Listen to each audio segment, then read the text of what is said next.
Bonjour, bonjour, bienvenue sur cette vidéo. Je viens ici vous donner des nouvelles par rapport à mon fils. D'où est-ce que j'en suis? Parce qu'il y a plusieurs qui me posent la question et tout. Et je viens vous éclairer là-dessus. Voilà. Depuis la dernière ordonnance qu'on m'a envoyée depuis le 10 février, il était spécifié là-dessus comme quoi je devrais avoir un appel par mois et puis une visite médiatisée par mois.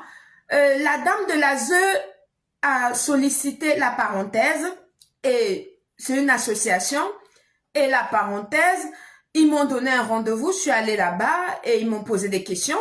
Deuxièmement, ils me disent que non, mon fils a peur de me parler. Je dis mais pourquoi? Personne ne me répond. Ils disent qu'il faut que je vois ça avec la dame de l'ASE.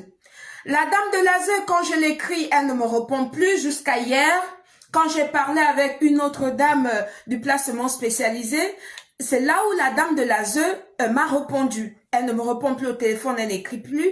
Et maintenant, elle dit comme quoi, vu que mon fils ne veut plus me parler et que la situation est compliquée, alors que c'est elle qui fait la manipulation à mon fils tout le temps au téléphone parce que moi j'ai pas le droit d'appeler mon fils, j'ai pas le droit de le voir depuis le 5 novembre. Il y a que son père qui le voit. Voilà, il y a que son père qui a le droit de le voir, mais moi je dois tout payer, mais son père oui. Voilà. Moi ça me gêne pas de payer en soi, mais le problème c'est tout simplement que même quand j'amène des paquets pour aller donner à mon fils, c'est problématique. Ils disent que non, je dépose ça normalement au centre spécialisé qui s'occupe de mon fils et tout. Ils me disent que c'est problématique, que la dame de l'ASE ne veut pas que je dépose les affaires à mon fils, comme les chocolats de Pâques, comme les produits de première nécessité pour ses toilettes que j'achète tout le temps pour aller déposer. Et comme son argent de poche, elle dit qu'elle ne veut pas que la dame de l'ASE trouve que il faut que tout passe par elle.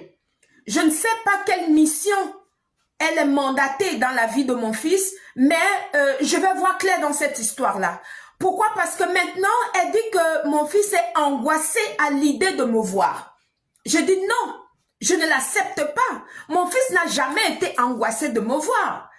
Vu que la lettre qu'on a commencé à échanger avec mon fils via la parenthèse, mon fils était très inquiet pour moi là-dedans. Et à la fin de sa lettre, il m'a mis un cœur et dans la lettre, il écrivait comme quoi, lui, le matin, il se lève, il va seulement au collège, il prend son petit déjeuner et puis il va au collège et tout.